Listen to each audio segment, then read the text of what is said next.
السلام علیکم پاکستان، میرا نام ہے فراز علی خان اور آپ دیکھ رہے ہیں وائس آف پاکستان۔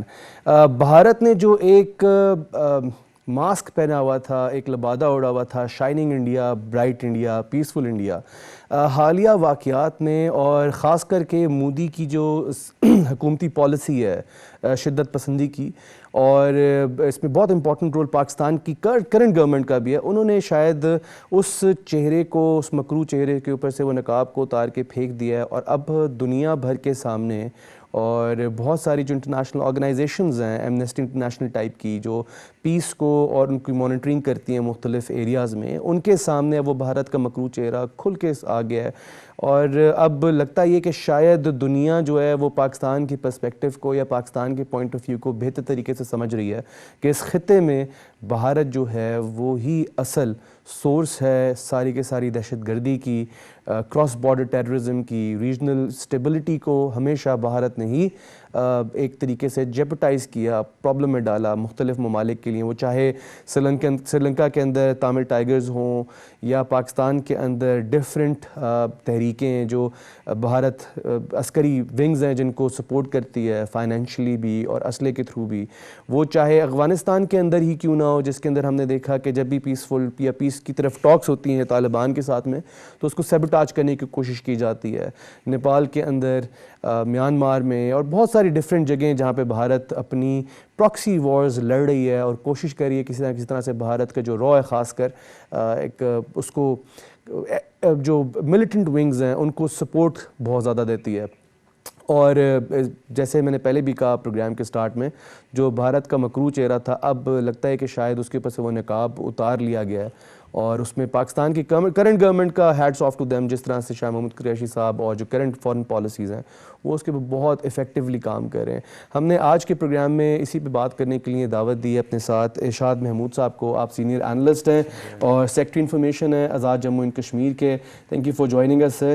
اور اس کے ساتھ ساتھ ہمیں جوائن کر رہے ہیں چودھری خادم علی مانڈلا صاحب، پولیٹیکل اینالسٹ ہیں اور کافی گہری نظر رکھتے ہیں ریجنل ایشوز پہ، خاص کر کے جب ہم بھارت کی بات کریں اور بھارت کی جو دہشت گردی ہے، شرنگیزی ہے، اس کے اوپر مانڈلا صاحب کی آپ کو لاتعداد ڈفرینٹ ویوز ملتے ہیں اور بڑا ڈفرینٹ پوائنٹ آف ویو دیتے ہیں مانڈلا صاحب جب بھی بات کرتے ہیں اس کے اوپر۔ مانڈلا صاحب آپ سے سٹارٹ کرتے ہیں، سب سے پہلے بتائیں کہ اب ہم پہلی دفعہ دیکھ رہے ہیں کہ جو ایک ماسک اوڑھا ہوا تھا، ایک نقاب کیا ہوا تھا بھارت نے، shining India, bright India, good India, peaceful India, وہ لگتا ہے پہلی دفعہ شاید مودی حکومت کے اپنے بھی کچھ ایسے کارنامے رہے اور پھر پاکستان کی گورنمنٹ نے پہلی دفعہ سوچا ہے اور ٹھوس اقدامات لیے کہ اب ہم نے اس ماسک کو اتارنا ہے اور دنیا کو مکروہ چہرہ دکھانا ہے۔ Do you agree with that? بسم اللہ الرحمن الرحیم۔ بہت شکریہ فراز صاحب، بہت اہم ایشو کہ یہ جو آج چیزیں سامنے آئی ہیں، پاکستان تو 73 سال سے ان کا سامنا کر رہا ہے، اور ہر وہ انسیڈنٹ جو بھی پاکستان میں ہوتا ہے، کوئی بھی بڑا سانحہ ہو، اس کے پیچھے بھارت کا ہی ہاتھ نکلتا تھا۔ لیکن ابھی جس ماسک کی آپ بات کر رہے ہیں کہ جو ماسک اتارا ہے، جو ان کو ہم نے ڈوزیئر ابھی اقوام متحدہ میں مندوب منیر اکرم صاحب نے پیش کیا ہے، تو اس میں تو پورے حقائق ود خط و کتابت کے جو ہے وہ سامنے لے کے آ گئے، وہ بینک کی ٹرانزیکشن تک کہ کون خط لکھ رہا ہے۔ افغانستان میں جو ان کے سفیر ہیں گوتم، وہ وہاں بیٹھ کر کیا حرکتیں کر رہے ہیں اور کس طریقے سے فنڈنگ وہاں آ رہی ہے، اور وہاں ایک امپلائی ان کا انٹیلیجنس کا آفیسر رجیش، کرنل رجیش، جو سارے کڑیاں جو ہیں وہ ملا کے جتنے بھی ہمارے قوم پرست بلوچستان میں بیٹھے ہوئے لوگ ہیں، یا ادھر جیسے پی ٹی ایم ہے، کوئی اور اس طریقے سے جتنے بھی جو ہے نا وہ نیشنلسٹ ہیں جو اپنے آپ کو قوم پرست کہتے ہیں، ان سب کو جوائنٹ کر کے، ان میں ٹی ٹی پی والے شامل ہیں، ان میں جان گول بہادر شامل ہے، تمام کو اکٹھا کر کے 4 ملاقاتیں جہاں جہاں کرائی گئی، جس جس جگہ کی گئی، اور ان کے ساتھ کیا کیا بات چیت ہوئی، وہ تمام ڈوزیئر میں حقائق موجود، اور کس کس بینک سے پیسہ آیا، کہاں سے ٹرانزیکشن ہوئی۔